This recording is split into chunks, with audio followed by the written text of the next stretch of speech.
Di sini saya Orija Satifah Nuralami akan menjelaskan latar belakang terjadinya revolusi Cina. Secara umum, latar belakang terjadinya revolusi Cina adalah ketidakpuasan rakyat Cina terhadap dinasti Qing yang dianggap lemah, terutama dalam menghadapi pengaruh barat. Berikut adalah beberapa hal yang menjadi latar belakang terjadinya revolusi Cina. Yang pertama ada dominasi Inggris. Sejak tahun 1800, Inggris menyeludupkan candu ke Cina dan meluas hingga Inggris mendapat keuntungan yang besar, sedangkan Cina menjadi korban. Yang kedua, terjadi pemberontakan. Didorong anggapan bahwa dinasti Qing lemah terhadap bangsa asing, kemiskinan rakyat, serta keinginan rakyat untuk membangun masyarakat baru, muncullah pemberontakan-pemberontakan di Cina. Yang ketiga, modernisasi Cina. Modernisasi tahun 1861 sampai 1895 dilaksanakan di berbagai bidang seperti kemiliteran, tarif dagang, komunikasi, perkapalan, perkeretaapian, produksi, dan pendidikan. Yang keempat, invasi Jepang. Pada tahun 1894 sampai 1895 terjadi perang antara Cina dan Jepang. Yang kelima, munculnya paham baru. Masuknya bangsa asing membawa perubahan pendidikan di Cina. Hal ini terlihat melalui banyaknya paham barat yang menyebar di Cina. Sekian, mohon maaf bila ada kesalahan. Baik, bismillahirrahmanirrahim. Assalamualaikum warahmatullahi wabarakatuh. Mungkin sebelum masuk ke materi, izinkan saya memperkenalkan diri terlebih dahulu. Untuk nama saya Muhammad Dafi Rabbani, NPM 262171047. Nah, di sini saya akan menjelaskan bagaimana kronologi dari revolusi Cina ini. Nah, revolusi Cina ini dimulai pada akhir abad ke-19, di mana pada saat itu dinasti Qing mendapatkan atau menerima berbagai pemberontakan atau penyerangan dari rakyat Cina-nya sendiri. Karena pada masa itu rakyat Cina menganggap bahwa dinasti Qing ini sudah kehilangan mandat surga, yang mana mereka percaya gitu bahwa ketika kehilangan mandat dari surga ini, dinasti Qing ini sudah tidak layak menjadi pemimpin bagi mereka. Nah, kemudian di tengah gencarnya pemberontakan, pemimpin dari pemberontakan yaitu Sun Yat-sen ini kemudian memiliki cita-cita untuk menggantikan sistem monarki yang ada di Cina, yang dia anggap itu bahwa sistem ini sudah tidak menerapkan prinsip demokrasi dalam pemerintahannya. Nah, kemudian untuk mengembangkan idenya, ia kemudian mengembara ke Eropa untuk membandingkan dan mempelajari mengenai sistem tata cara pemerintahan.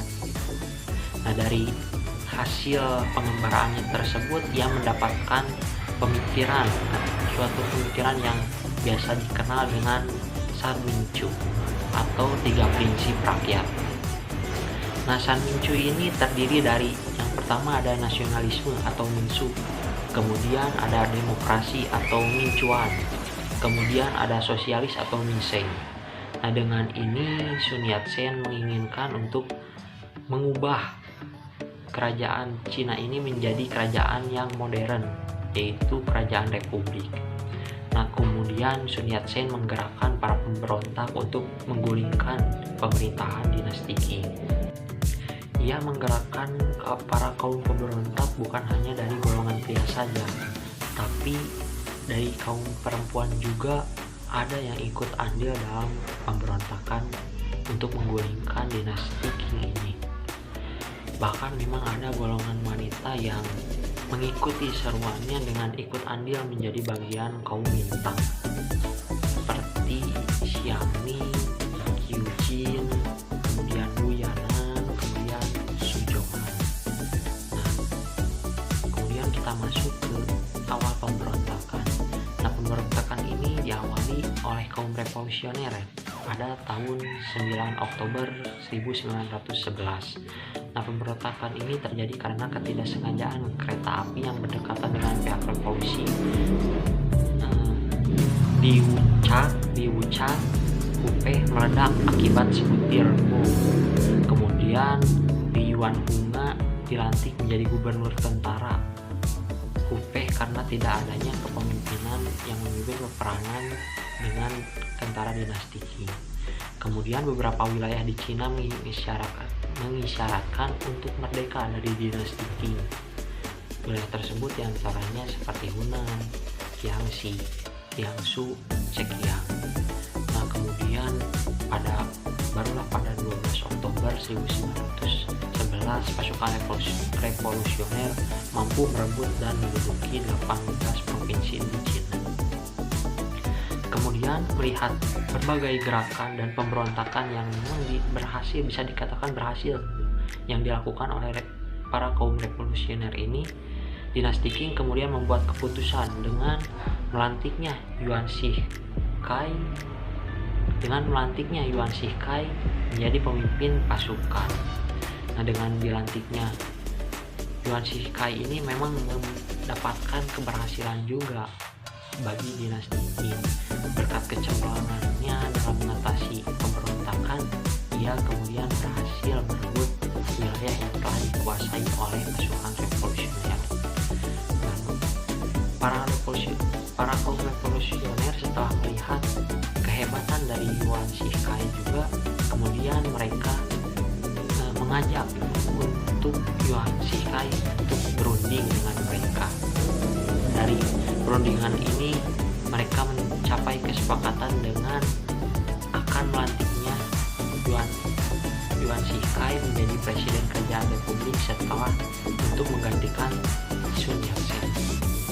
Nah, kemudian Yuan Shikai setuju dengan penawaran tersebut dan kemudian mendesak dinasti Qing untuk menyerahkan kekuasaan ke pasukan revolusi dan mendesak Maharaja dinasti Qing untuk menyerahkan kekuasaannya dan turun tahta. Kemudian pada 13 Januari 1912, akibat dari berbagai tekanan bahkan pemberontakan, akhirnya Maharaja dari dinasti Qing pun turun tahta dan Sun Yat-sen kemudian diangkat menjadi presiden sementara Republik Cina. Mungkin sekian dari saya. Terima kasih, kurang lebihnya mohon maaf. Wassalamualaikum warahmatullahi wabarakatuh. Baik, saya Depi Nurul Jannah dengan NPM terakhir 050. Di sini saya akan melanjutkan presentasi yaitu mengenai dampak revolusi Cina. Lahirnya revolusi Cina yang dipelopori oleh Dr. Sun Yat-sen tahun 1911 memiliki dampak yang besar, baik bagi Cina sendiri ataupun bagi seluruh dunia. Berikut ini adalah beberapa dampak yang ditimbulkan dari lahirnya revolusi Cina. Pertama, lahirnya semangat patriotis kaum wanita Cina. Berkobarnya semangat revolusi ternyata juga membangkitkan semangat patriotis kaum wanita Cina yang tinggi. Mereka mampu berjuang dan terlibat aktif dalam upaya revolusi tersebut. Beberapa kaum wanita yang aktif berjuang diantaranya yaitu Xiang Ning, Wu Yanan, Qiu Jin, dan Su Zhonghan. Selain itu, Wu Suqing yang seorang pelajar dari Hanyang berumur 19 tahun rela mempertaruhkan nyawanya dalam perjuangan revolusi ini. Nah, berdasarkan pernyataan tersebut dapat disimpulkan bahwa meletusnya revolusi Cina ini tidak hanya memacu semangat patriotis kaum lelaki, tapi juga memacu semangat patriotis kaum wanita. Kedua, adanya San Minchu atau 3 asas rakyat. Nah, setelah berhasilnya revolusi Cina pertama, Dr. Sun Yat-sen mencoba merealisasikan San Minchu dalam menjalankan pemerintahannya. Nah, untuk San Minchu tersebut yaitu terdiri dari Minsen yang berarti nasionalisme, Minchu yang berarti demokrasi, dan Minseng yang berarti sosialisme. Nah, tetapi karena masa jabatannya yang tidak lebih dari 3 bulan, ia tidak mampu merealisasikan asas tersebut. Kemudian yang ketiga yaitu kembalinya hak-hak umat Islam di Cina. Keberhasilan revolusi Cina membawa dampak yang sangat baik bagi masyarakat Islam yang hanya sebagai minoritas di Cina. Umat Islam yang sebelumnya mendapatkan tekanan-tekanan politik dari rejim yang berkuasa mampu mendapatkan hak-haknya kembali dan memiliki Islam dianggap sebagai salah satu unsur penting bagi terbentuknya Republik Nasionalis Cina di bawah pimpinan Dr. Sun Yat-sen. Nah, kepercayaan tersebut kemudian dimanfaatkan umat Islam untuk mengembangkan kebudayaan dan sosial serta perekonomian mereka. Yang keempat yaitu pengaruh nasionalisme kepada negara lain yang dijajah, misalnya Indonesia. Indonesia sebagai salah satu negara yang mengalami penjajahan bangsa Barat merasakan banyak ketidakadilan dan kekejaman penjajahan.